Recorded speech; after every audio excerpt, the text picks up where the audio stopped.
Good morning সবাইকে। তো আমি 1 কাপ চা নিয়ে চলে এসেছি রান্নাঘরে, মানে রান্নাঘরেই চাটা করলাম, করে চাটাকে সাইডে রেখে আজকে করব মাছের মাথা দিয়ে মুগের ডাল। ফার্স্টে মাথাগুলোকে নিয়ে নুন হলুদ মাখিয়ে কড়াতে তেলটা গরম হলে মাছগুলো ভাজতে দিয়ে দেবো। খুব কম তেল দিয়েই ভাজছি, খুব একটা বেশি তেল দিইনি, কিন্তু মাছগুলোকে খুব কড়া করে ভাজলে ভাল লাগবে।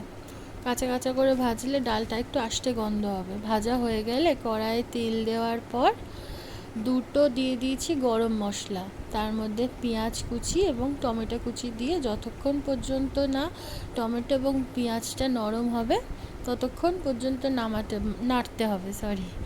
তারপরে একটা মশলা করেছিলাম, সেটা হচ্ছে হাফ টুকরো পেঁয়াজ, আরেকটা ছিল হচ্ছে কী ছিল, আর গার্লিক কিন্তু দিইনি, আদায় দিয়েছি আদা, এবং এক কোয়া লবঙ্গ, 1 কোয়া গরম মশলা কাঠ, মানে যেটা কাঠ হয় সেই কাঠটা, ছোট একটা কাঠ, এবং একটা গরম মশলা দেওয়ার পর ওই মিশ্রণটা দেওয়ার পর মাথাগুলো দিয়ে ভালো করে নাড়তে হবে, ভালো করে কষিয়ে নিতে হবে যাতে মাছের মাথা থেকে আষ্টে গন্ধটা এবং মশলার যে কাঁচা গন্ধটা সেটা না থাকে।